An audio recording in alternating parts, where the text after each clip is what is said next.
Est-ce que c'est vraiment envisageable de fonder une famille dans un pays qui n'est même pas capable d'assurer la sécurité des femmes? Imaginez votre future fille ou votre future femme. Mais d'un pays qui n'assure pas la sécurité des hommes non plus, cher Ryan. Je te rassure tout de suite, la sécurité des hommes n'est pas assurée. Et non seulement la sécurité des hommes n'est pas assurée, mais si une femme est abordée et agressée, on va dire qu'il y a un certain pourcentage de chances que d'autres hommes réagissent. C'est vrai, il y a de plus en plus de gens qui ne réagissent pas, mais disons que si dans le métro, il y a une algarade, une bagarre, une agression entre une jeune fille comme elle et un jeune homme, ou malheureusement en général plusieurs jeunes hommes dont on connaît le profil, il y a peut-être des gens qui vont essayer d'intervenir pour l'aider. Alors qu'en tant qu'homme, si vous êtes agressé, personne ne viendra vous aider.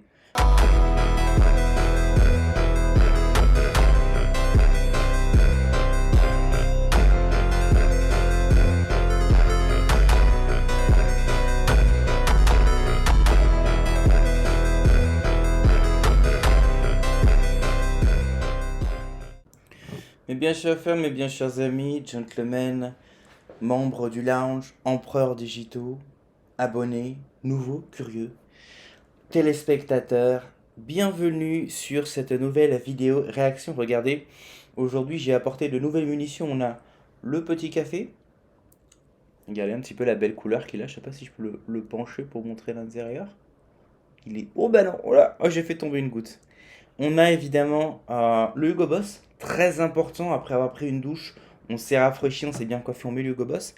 Et on a aussi, regardez bien, les dinosaures. Pourquoi les dinosaures? Pour tremper dans le café pendant qu'on regarde la vidéo du soldat Ryan, la vidéo d'El Ryan, les amis. El Ryan, c'est un youtubeur assez connu également sur la toile. Je ne vous cache pas que moi, je ne le connais pas plus que ça. J'en ai entendu parler ici et là. Mais là, il se barre en fait. Il quitte la France. Il quitte la France, il se barre pour aller vivre ben voilà, sous de nouvelles latitudes, dans des contrées où il va pouvoir faire ce que je vous explique à chaque fois. Il continue bien sûr de prendre votre argent parce qu'il fait, il fait du business avec les Français, il fait des vidéos en français. Attention, je dis pas ça pour le dénigrer, hein, c'est ce qu'il faut faire. Il fait du business avec la France, il vend des produits aux Français, mais il va vivre dans un endroit où il est à l'abri de l'insécurité, il est à l'abri de l'enfer fiscal, etc., etc. Donc, j'ai pas du tout regardé la vidéo, je n'ai rien préparé, on va regarder ça en direct ensemble, et ben, ça va commencer tout de suite, c'est parti. Hop, je baisse ça, on tourne, et on écoute. Joyeuses années 2025 les amis. Alors comme vous avez pu le voir sur Instagram, je suis parti de France, je me suis expatrié à Malte. Ça fait maintenant 2 ans que je vis à Malte. Je sais que ça se voit pas trop dans les vidéos YouTube parce que je continue de faire les micro-trottoirs en France. Mais il faut savoir que je suis en France 1 à 2 mois dans l'année, grand maximum. Donc ça se voit pas trop. Vous avez compris la combine, il prend l'avion, il vient en France. Je sais pas s'il a une équipe de tournage ou si c'est un solopreneur, il tourne lui-même. Il prend la blinde de contenu en France pendant 1 à 2 mois. Après, il envoie ça à ses monteurs, il envoie ça à ses équipes de production qui mettent ça sur YouTube, qui vont scheduler ça sur YouTube selon l'année. Donc vous n'y voyez rien, mais lui en réalité, 10 mois sur 12, il est à l'étranger, il se la coule douce, il va en vacances. Il est dans des destinations où le coût de la vie est moins cher, où il n'est pas taxé à outrance, etc. Faites exactement comme lui, les amis. C'est ce qu'on appelle le géo-arbitrage. Mais je me suis dit que c'était le bon moment quand même pour vous faire un petit retour là-dessus. Parce que je vois qu'il y a de plus en plus de personnes qui souhaitent s'expatrier. Et bah, moi, je me suis dit que ça pourrait être un bon moment pour vous montrer un petit peu ce que je fais ici à Malte. Mais avant de vous raconter... Il est à Malte. Donc Malte, j'ai lu mouchoir, non? Malte, c'est une destination en fait qui est assez prisée par les entrepreneurs aussi. On va voir s'il parle de la fiscalité, mais je sais qu'il y a toute une série de dropshippers, une série d'individus dans ces sphères-là, effectivement, qui s'étaient aussi expatriés à Malte parce que, d'une part, bah, la fiscalité est ultra avantageuse, et puis deuxièmement aussi parce qu'il y a des gens qui avaient des pratiques, on va dire, sur Internet lucratives, mais pas forcément légales en France. Or, Malte étant, si je ne me trompe pas, en dehors de l'Union Européenne, en tout cas, il n'y a pas de trucs d'extradition ou quoi. Enfin, c'est un peu comme Dubaï. C'est un endroit où vous pouvez faire du business tranquillement, même un petit peu en marge de la légalité, même un petit peu en marge de la moralité. Ce que je ne vous recommande pas de faire des choses en marge de la moralité, par contre je vous recommande sans aucun scrupule de niquer la France. Donc les gens vont à Malte et font du business, et comme ça ils peuvent être tranquilles et ne pas être embêtés ni par le fisc français, ni par les lois anti-scam françaises. On va voir un petit peu ce qu'il a à nous dire. un petit peu ma vie et de vous montrer un petit peu ma vie ici à Malte. J'ai envie de vous faire une vidéo, vous expliquer pourquoi est-ce que je considère que la France est morte. On va essayer de comprendre un petit peu qu'est-ce qui fait, selon moi, qu'est-ce qui me permet de penser que la France n'a pas un avenir très certain, pour euphémiser un petit peu la chose. Donc dans cette vidéo, je vais vous expliquer pourquoi est-ce que les relations hommes-femmes sont mortes, pourquoi est-ce que envisager son avenir économique en France, c'est un piège selon moi. Je vais Oh, il envoie direct le paquet. Et j'en profite pour faire une petite pause pour vous dire que Dinosaurus trempé dans le café. Oh, mais quel plaisir! Ça, ce sont les plaisirs simples de la vie, les amis. Pas d'être un millionnaire. Si d'entre vous qui n'êtes pas encore millionnaire, bon, si vous voulez changer ça, vous allez en description, vous vous abonnez à mes newsletters. Mais voilà, bah, Dinosaurus plus café, quel plaisir. Écoutons la suite. également vous montrer à quel point l'environnement va vous affecter d'un point de vue psychologique. Je vous en parle tout le temps, les amis. Lui, c'est un expert en mindset. Je vous avoue, je le connais pas du tout, le mec. Je sais même pas ce qu'il vend. Mais je suis déjà d'accord avec lui sur tout ce qu'il a dit jusqu'à maintenant. Donc on va voir un petit peu tout ça dans cette vidéo. Donc ce que je vous propose, c'est qu'on retourne en France pour discuter de tout ça. J'aimerais avoir ton avis sur l'insécurité à Paris. Est-ce qu'en tant que femme, c'était déjà arrivé de vivre des expériences un peu douteuses en région parisienne? Oui, clairement, ça me concerne. Beaucoup. Et bah, y a pas un jour où tu sors sans te faire accoster dans la rue, minimum accoster. Vous posez. Alors, on va réagir directement. Ah, d'entrée de jeu. Pourquoi? Parce que moi j'ai dragué à Paris, j'ai donc accosté, comme la demoiselle dit, des centaines de femmes. Et la première chose sur laquelle je voudrais réagir, c'est que je trouve qu'on parle trop souvent de l'insécurité pour les femmes. On ne parle pas assez souvent de l'insécurité pour les hommes. Bah, il faut pas le dire, parce que sinon ça fait genre t'es une victime, t'es un fragile. Mais sauf que la putain de réalité, les amis, c'est qu'en France, en tant qu'homme, il y a aussi de l'insécurité. Et d'ailleurs, il me semble que j'étais tombé sur une statistique qui montrait que la grande majorité des victimes, ce qu'on appelle poliment l'insécurité, sont en réalité des hommes. Pourquoi? Parce que, mettons que voilà, il y a une altercation devant un bar. Bon, la jeune fille, elle va majoritairement, elle va se soumettre, elle va rien dire, elle va se prendre une gifle, elle va se prendre une main, et puis généralement ça va s'arrêter là. Évidemment, des fois malheureusement ça va beaucoup plus loin. Alors qu'avec les hommes, eh ben malheureusement des fois ça fait même souvent, enfin il y a beaucoup plus de chances en fait que ça dégénère entre hommes qu'entre femmes pour des raisons biologiques. Hein. Vous savez, si vous avez des animaux, vous savez que si vous avez un chien et une chienne chez vous, bah, généralement il y a moins de conflits que quand il y a deux mâles, où là ça peut très vite dégénérer et tourner mal. Et donc, eh bien, quand c'est un homme qui subit effectivement l'insécurité, souvent ça se termine pas dans une main aux fesses, ça se termine pas dans une gifle, là ça se termine dans un coup de couteau, les amis. Donc il faut en parler de ça aussi, je pense. Faut pas downplay l'insécurité qui est ressentie par les femmes, évidemment, mais je pense qu'il faut aussi ne pas hésiter à dire que les hommes la ressentent aussi. Surtout une certaine catégorie d'hommes. Vous êtes effectivement un batou, de bonne famille, bien habillé, petit polo, bien frais, petites lunettes, bien rasé, vous sortez de la Sorbonne. Voilà, papa vous a prêté la Porsche. Ça peut très vite mal finir. Ça peut très vite mal finir. Donc obligatoirement, on sort en jogging. En fait, il y a pas mal de mecs qui font comme les meufs maintenant.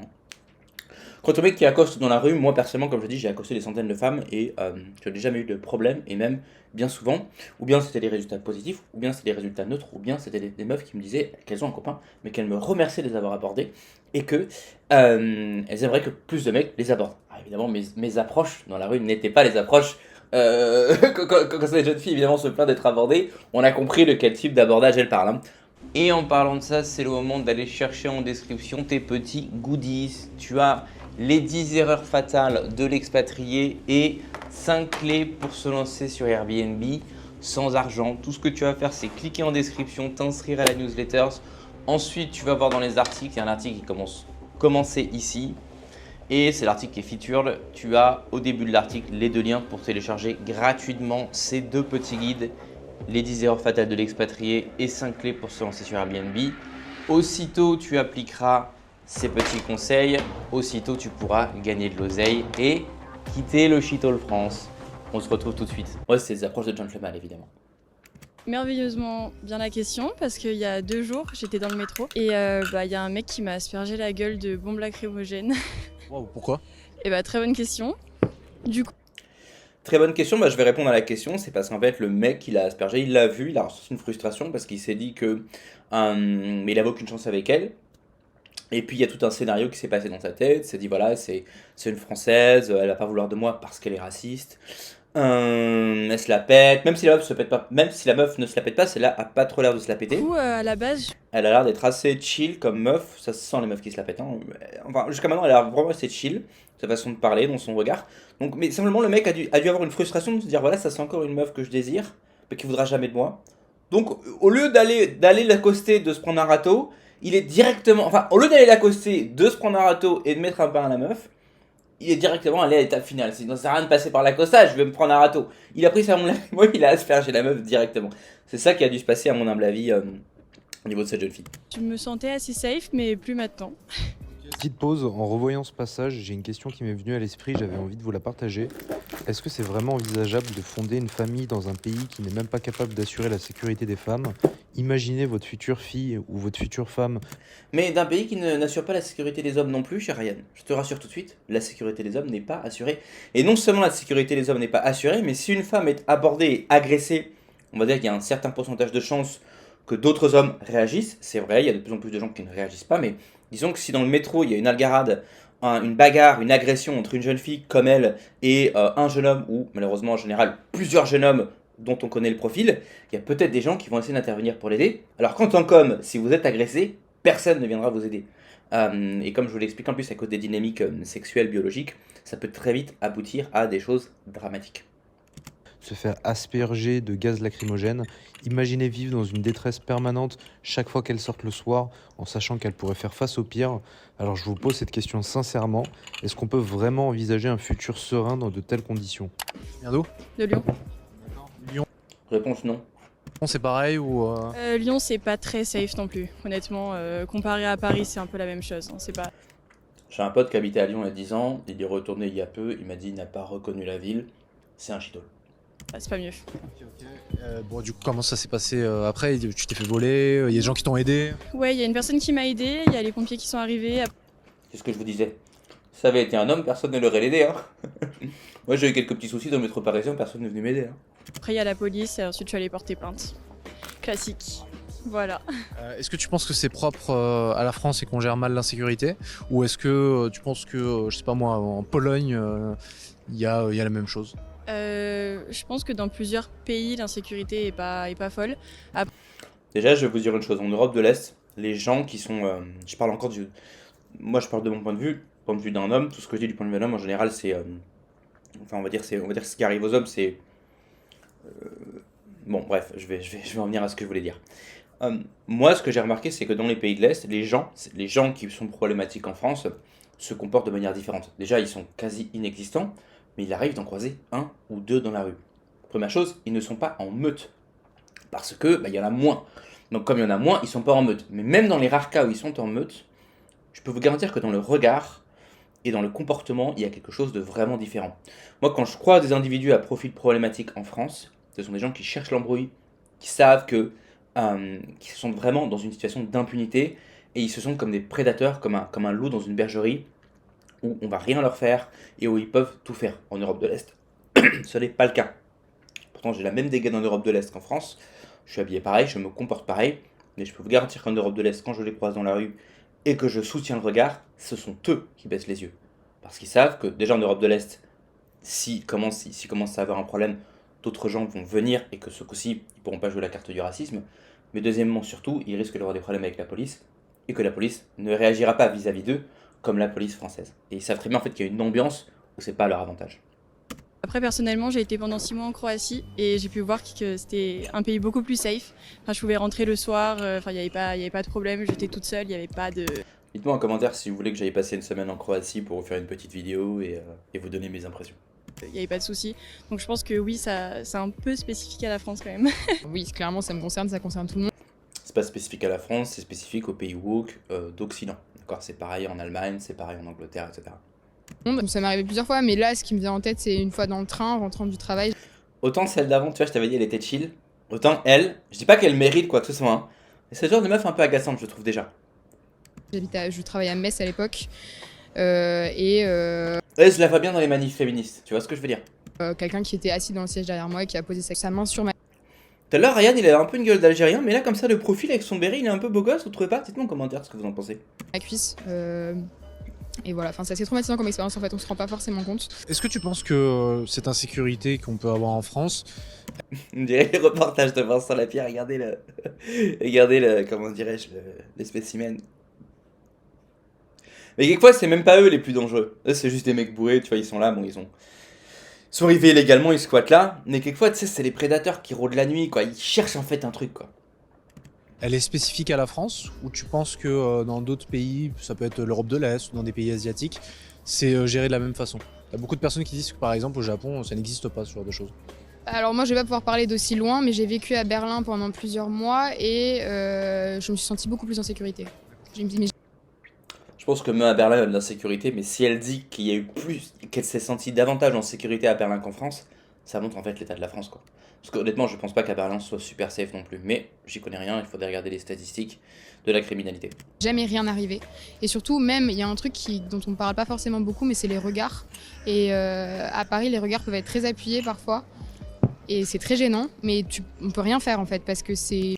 C'est ce que je viens de vous dire il y a 5 minutes. Ce sont des gens qui, en France, soutiennent le regard et le soutiennent de manière agressive. Ils attendent en fait, si vous baissez les yeux, vous êtes une victime, ils vous attaquent. Si vous soutenez le regard, vous êtes insolent, ils vous attaquent. Ils vous regardent et ils laissent en fait, il y a une information qui va entrer par les yeux. Il y a un espèce de mélange qui va se faire dans leur tête qui est, je le rappelle, pleine de court-circuit. Et puis, à un moment donné, ça dépend où se passe le court-circuit, quoi. Si le courant passe bien, hop, bah, ils se retournent sur leur téléphone. Si ça passe mal, ils peuvent te demander une clope. Si t'as une clope, ils te la prennent, après ils prennent ton téléphone. Si t'as pas de clope, bah, ils te mettent un coup de poing, ils t'explosent la gueule. Peut-être qu'ils te laissent en vie, peut-être pas. Ils te prennent aussi ton téléphone. Et puis si t'es une meuf, ils prennent ton téléphone. Et puis après, ils te prennent aussi autre chose. Tu vois, ça dépend en fait. Ils regardent comme ça, puis ils attendent qu'il y ait un espèce de cocktail dans leur tête qui est en train de se passer. Et en fonction du résultat, c'est une alchimie en fait. Et ben, t'es en vie, t'es handicapé, t'es tranquille, t'es pas en vie, tu vois, c'est le hasard, c'est le jackpot. C'est pas verbal, c'est pas physique, mais ça détaille et ça t'abaisse à une espèce d'enveloppe corporelle à laquelle tu t'identifies pas forcément. À Berlin, ça m'est jamais arrivé. Alors moi j'habite pas à Paris, j'habite plus dans le sud, mais c'est vrai que on a tout le temps peur, nous les filles, mais en général on est en groupe donc ça va. Mais quand on est seul, c'est vrai que ça arrive pas qu'on se prenne pas de réflexion ou des choses comme ça. C'est d'ailleurs chiant ça d'ailleurs pour les dragueurs parce que enfin moi de mon expérience c'est toujours plus facile de draguer une fille seule qu'une fille en groupe parce que lorsqu'elles sont en groupe ou alors à la limite à deux. Mais quand elles sont en groupe, c'est vrai que en tant qu'homme, déjà, on sent vraiment le poids du groupe, c'est plus stressant pour nous.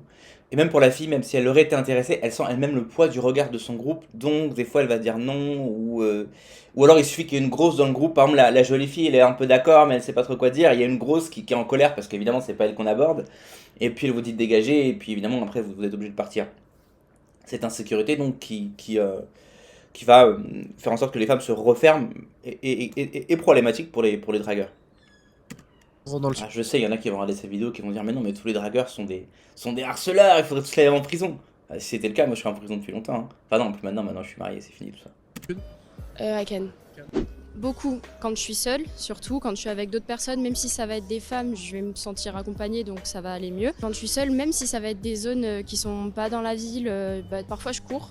Je sais que je vais pas aller courir de nuit, même quand c'est dans ma petite ville du sud et où il y a personne. Je trouve qu'elle est mignonne et je trouve qu'elle a une bonne vibe. Mettez-moi en commentaire ce que vous en pensez. On connaît quasiment tout le monde. Je sais que je vais être seule dans les rues, je me dis il fait nuit, il y a personne dans les rues justement, je vais pas y aller. Quand je rentre de soirée seule, pareil. Ouais, gros sentiment d'insécurité. Tu penses que c'est un sentiment ou c'est basé sur des faits réels? C'est pas un sentiment. Alors moi, Quand je rentre de soirée. Oh putain, quand tu rentres de soirée, t'as intérêt de prendre le taxi à l'entrée de la boîte. Parce que sinon. Mais non, mais les mecs attendent en fait, tu sais, parce qu'évidemment à l'entrée de la boîte, t'as les vigiles, il y a tout ça. Ils attendent genre 50 mètres plus loin, tu vois. Tu sais, il y a toujours t'as la boîte, t'as l'endroit où il y a les bus, où il y a les métros. Et si pour aller du point A au point B, il faut passer par une ruelle, ils sont systématiquement dans cette ruelle. Parce qu'ils savent que tu vas passer par là, tu vois. Ah non, c'est comme ça, ils connaissent. Faut faire venir le taxi, le Uber, devant la boîte. ce sera un sentiment parce qu'il m'est jamais rien arrivé, je touche du bois, mais il m'est jamais rien arrivé. Mais il arrive tellement de choses et on en parle tellement peu que non, ce sera pas un sentiment. Si. Paris, c'est la ville de l'amour, mais malheureusement, il y en a de moins en moins de l'amour. Et pour aborder ce sujet qui est la guerre des sexes, c'est impossible de ne pas faire un pont avec l'insécurité. Malheureusement. Alors là, je vais avoir pas mal de choses à dire là-dessus. Parce que je trouve qu'il y a un raccourci qui est trop facilement fait. C'est vrai, mais il n'y a pas que ça. Le raccourci, c'est comme il y a l'insécurité, les femmes se renferment et donc elles aiment plus les hommes et donc ça crée de la friction. Et en fait, l'idée serait de dire que c'est à cause de l'insécurité qu'il y a une espèce de guerre entre les sexes. Je pense que c'est faux. Je peux vous le dire puisque... Enfin bref, on va écouter ce qu'il a à dire et je vais rebondir là-dessus. Je pense que c'est pas entièrement faux, ça participe, hein, mais il n'y a pas que ça. C'est beaucoup plus profond que ça en fait. c'est les femmes qui en subissent le plus les frais. Et en fait, c'est difficile de leur en vouloir parce que quand tu es une femme et que tu grandis en métropole, tu es tout le temps soumis en fait à des agressions ou à des possibles agressions. Tu te fais dévisager dans le métro. Les hommes sont de moins en moins élégants. Et vu que c'est... D'où le petit polo, d'où la petite tresse sur le côté, d'où le petit parfum Hugo Boss. On essaie de relever le niveau. Vous aussi, essayez de relever le niveau, les amis. Ryan relève un peu le niveau sur cette vidéo aussi. Moi, j'aime bien son style. Je sais pas si Ryan est... je sais pas s'il est hétérosexuel, mais... Bah oui, parce que sinon il se plaindrait pas de ça. Bon, les boucles d'oreilles, on va dire c'est un peu stylé, mais en même temps... Enfin, si je rencontrais un mec comme ça dans Paris, avec béret, boucles d'oreilles, stylé néanmoins, puis le regard un peu doux comme ça, peut-être je me dirais il est homo. Mais j'ai pas non plus de mal à croire qu'il est hétéro. En tout cas, je trouve qu'il est stylé, et big up à lui pour ça.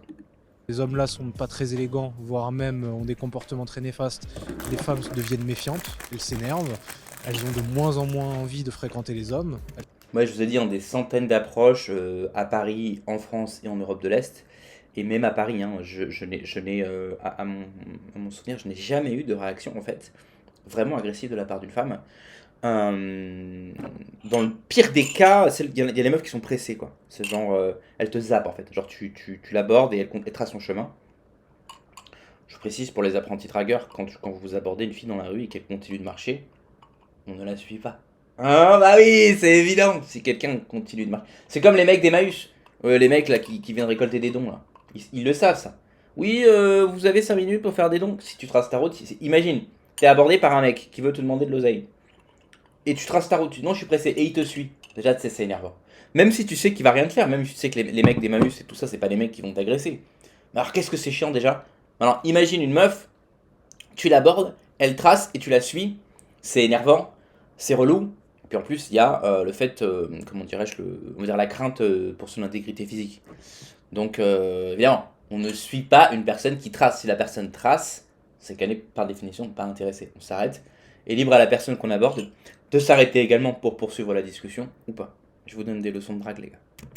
Elles se mettent à les détester, elles le communiquent. Ça, évidemment, ça va se répercuter sur des gentils, des honnêtes hommes qui, eux, vont s'énerver par la suite, vont sans doute répliquer avec des comportements dits misogynes, que ce soit sur Internet ou dans la vraie vie. Et derrière, ça va accentuer en fait cette guerre des sexes. Donc les hommes et les femmes s'aiment de moins en moins, les relations sont de moins en moins cordiales et les femmes ont de moins en moins envie de fonder de foyer, ce qui est très très triste. Ça n'a rien à voir avec l'immigration, les amis. Ça vient du féminisme. C'est toutes les problématiques qu'il vient d'évoquer là. Vous pouvez trouver des bouquins des années 1880 qui se plaignent exactement de ça en France. Je suis tombé sur un bouquin là dont j'ai oublié le nom. C'est un bouquin qui a été écrit en 1880. D'accord, le débat sur le féminisme, sur la place de la femme, précède de loin le problème de l'immigration. D'ailleurs, il suffit de regarder quand il a commencé à avoir les grands premiers mouvements féministes, il y avait zéro immigration dans le pays. Il n'y en avait absolument aucune. Et encore une fois, les questions de la natalité, les questions des femmes agressives, masculines, un petit peu arrogantes, etc. Non seulement vous pouvez trouver des livres qui ont 150 ans et qui en parlent, ça veut évidemment pas dire qu'il y a 150 ans le phénomène était aussi grave qu'aujourd'hui, mais le phénomène était commencé déjà à être présent. Et il y a même certains passages de la Bible qui parlent un peu de ça à certaines périodes de l'histoire des Israélites. Donc c'est un peu facile, je trouve, de dire non mais c'est à cause de l'immigration. Non. Et d'ailleurs, encore une autre preuve, c'est que moi par exemple ça fait 10 ans que je vis en Roumanie, et je vois également ce durcissement des femmes en Roumanie se faire petit à petit, alors qu'il n'y a aucune immigration et aucune insécurité. Et voilà les amis, on arrive à la fin de la première partie de notre petite escapade avec Ryan. Je rappelle que ceux qui veulent monter un business expatrié, ça se passe dans le lounge en description, c'est gratuit, on met son adresse email et on accède directement à tous les articles. On se retrouvera demain pour la deuxième partie donc de notre petite aventure avec Ryan, où on va découvrir encore toute une série de choses intéressantes et où je pourrai vous partager des réflexions tout aussi intéressantes. En attendant, bonne journée et on se retrouve demain sur Impère Digital. Ciao.